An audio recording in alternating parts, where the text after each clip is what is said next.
So, Museum Starter Kit is it's a celebration of the 45th anniversary of the Museo. And it looks specifically at the work of Raphael Montañez Ortiz, who's the founder of the Museo.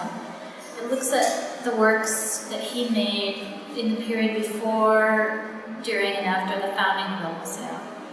And he's a key figure in the exhibition because he was politically committed to making a space for Puerto Ricans in East Harlem to have a museum. It was his idea when the Board of Ed came to him and said, we need curriculum for Puerto Rican school children who are not being taught their heritage and culture in the public school system.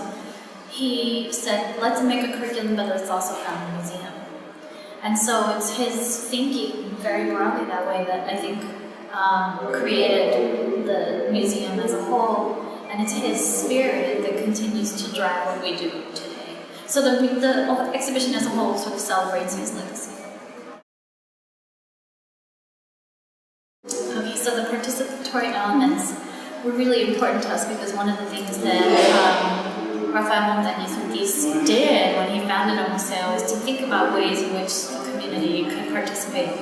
And so we have two elements that I think we could call participatory. One is where we I think fall in line with a lot of questioning of institutional practice that's going on right now in the world about what goes in a museum, who decides what goes in, how does an exhibition look, who makes those decisions, and what kind of objects do we want. When you create a museum, you need a space, you need objects, you need ideas, right? And so those three things, I think, are here in one of the galleries where people can pick objects from the world of art history as broadly as possible and make their own museum. And then the second part is, I think, even more engaging. We've asked people from Harlem and East Harlem to bring us objects from their home that are art. And some of them are paintings, and some are photographs, there's bracelets, there's cocktail shakers, there's a little bit of everything. So it's, again, a way to question what is a museum and ask other people to participate in the answer.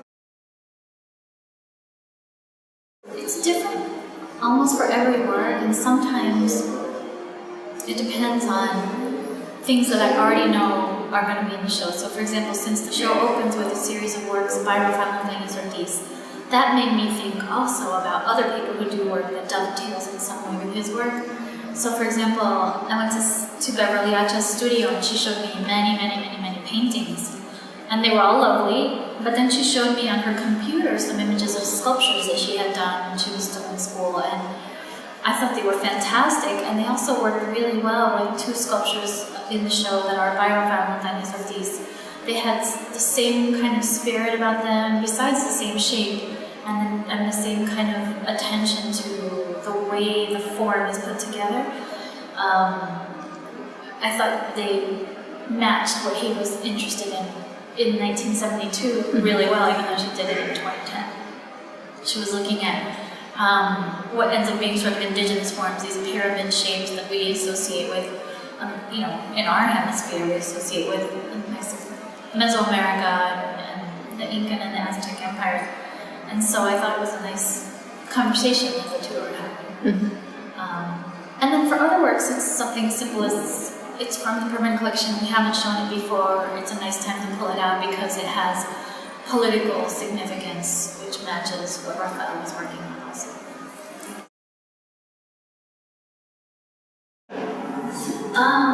Ideally, there's no surprises.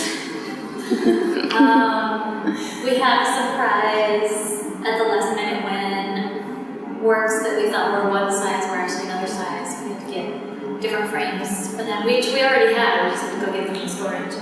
I guess the best, most pleasant, and I wouldn't say surprise because I had expected that it would be fantastic, is the painting that showed Raphael Montañez Ortiz destroying a piano.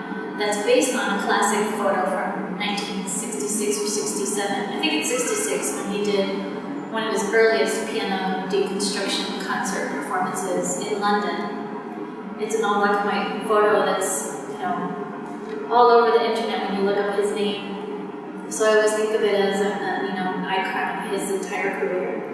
And I met these two artists who live and work in Newark, who do outdoor painting, a lot of murals, a lot of figurative work, And I asked them if they would do a recreation of this photograph for our wall, instead of blowing up the actual photograph itself, which we could have also done, in a black and white print, and just adhered it to the wall. And maybe a surprise that came is that one of the artists turned out to be one of Raphael Montañez Ortiz's former students, which was great. So it was like the circle was complete.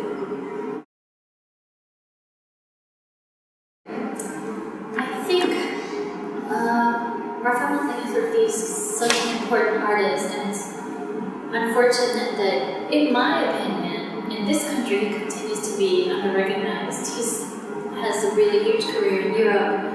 He's in major collections there. He's been included in major texts. But, and in this country, it's beginning. I was really pleased to see that he was included in a show at the Smithsonian and Hirshhorn Museum just recently, last fall. Very important exhibition. And not only was he included, he was invited to do a piano destruction performance, and the piano destroyed became part of the Hirshhorn Museum's collection. So his significance, I think, is finally being understood to a wider group of people.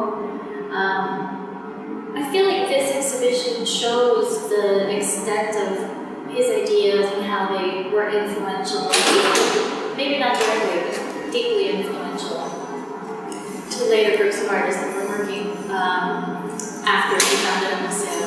That way he continues to be an important figure because of the things that he did, his ideas, and the way he presented himself to